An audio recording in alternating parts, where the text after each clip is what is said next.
그렇다면은 동쪽에 있는 중국과 파르티아의 관계도 못지않게 중요한 역할을 합니다.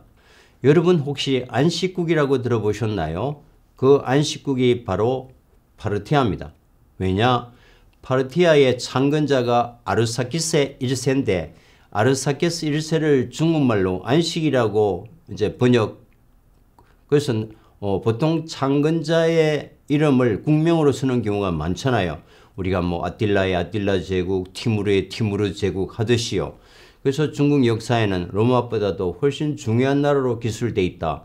그리고 이 파르티아는 이미 중국의 장건 이후에 장건이 이제 기원전 2세기에 소위 말하는 파미르군을 넘나드는 대실크로드를 이미 개척해 놓았기 때문에 이 파르티아 시절에는 로마와 또 파르티아와 이제 페르시아와 인도의 문명도와 기술과 그 정보 통신들이 실크로드라는 단단한 문명의 젖줄을 타고 우리 한반도까지 쉴 새 없이 오갈 수 있었던 그런 이제 시대적 상황이었다. 뭐 이렇게 이제 이해하시면 좋겠습니다. 중국의 실크나 진주를 그리고 남쪽의 인도에서 가져왔던 철을 로마로 수출해서 어마어마한 중간 이익을 얻게 됩니다. 그럼 파르티아에서 중국으로 건너갔던 물품들은 파르티아 자체의 물품보다는 로마로부터 또 인도로부터 그 아라비아 남부로부터 다양한 향료나 향수나 과일, 피역, 또 사자와 가젤 같은 진귀한 동물들이 파르티아를 통해서 중국에 소개됩니다. 그리고 로마의 유리가 중국으로 전해집니다. 그리고 이 파르티아 말기의 일부 유리가 신라에까지 왔을지도 모릅니다.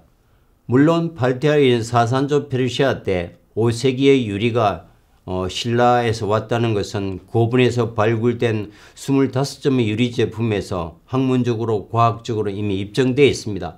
그러나 초기 유리는 사산조 페르시아 직전의 파르티아에서 왔을 가능성도 아주 큽니다.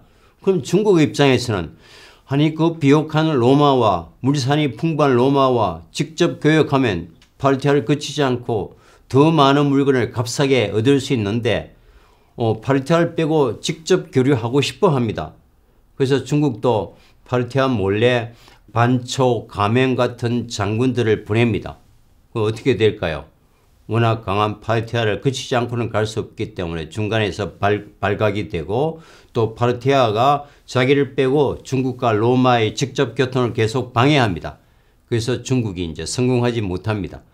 그 허점을 이용해서 파르티아가 단단한 국제 교역으로 제국을 유지할 수 있었던 것 같습니다. 그러다 보니까 중국 기록에 의하면 파르티아에 중국 물건만 전담으로 파는 중국 시장이 형성되어 있었다고 합니다. 다시 말하면 파르티아에서 얼마만큼 중국 물건에 대한 수요가 컸기 때문에 파르티아에 중국 상수 시장이 이제 존재했겠죠. 이걸 이제 로마에 팔았다는 얘기가 되겠습니다. 파르티아에서 발견됐던 그 박물관 유물 중에 이런 실크가 나왔는데 이 실크를 보니까 기원전 2세기 건데 실크가 나왔던 것은 중국의 실크가 이미 파르티아 제국에 통용됐다는 것을 우리가 알 수 있습니다.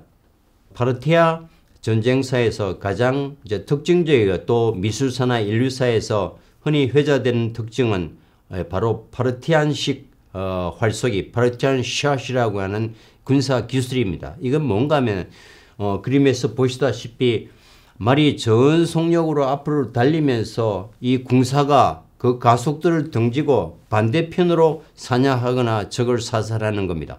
아니 같은 방향으로 활을 쏘도 맞추기 어려운데 말이 저쪽으로 전속력을 도망가는데 그 가속도를 등지고 이제 상대를 쏜다는 것은 특히 말 위에서 이는 거의 신궁에 가깝습니다.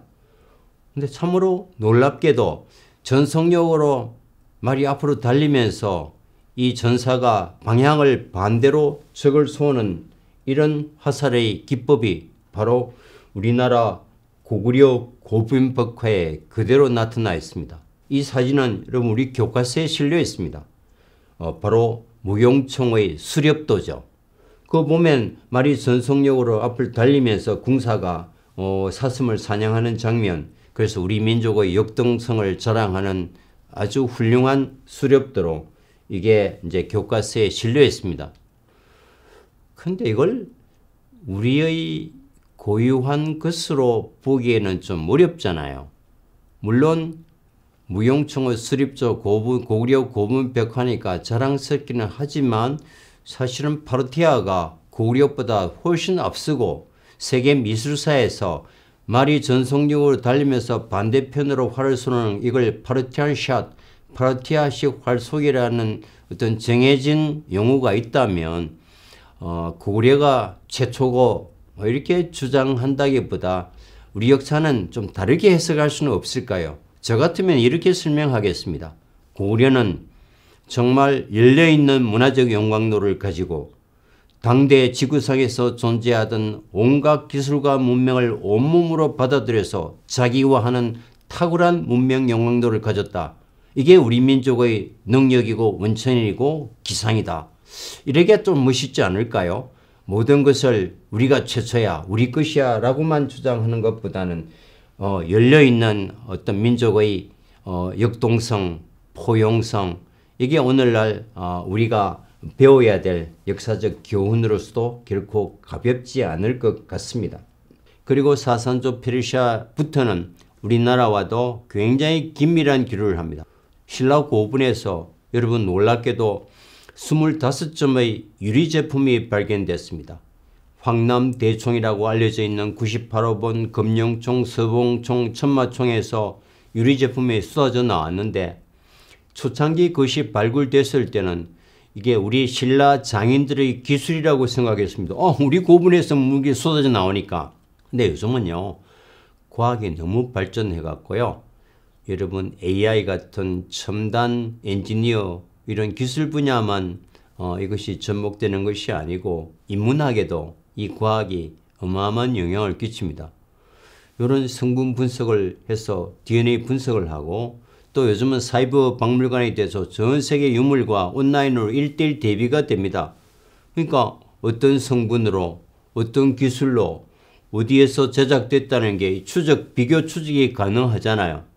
그러다 보니까 신라의 왕묘국 고분에서 출토된 유리 제품이 거의 의심의 여지 없이 로마와 페르시아형 유리다는 것이 과학적으로 학문적으로 입증됐습니다. 그게 바로 사산조 페르시아에서 만들어진 유통된 유리입니다. 그러니까 결국 이제 우리 문화의 원형과도 밀접한 영향을 끼치게 됩니다. 이 사산조 페르시아는요.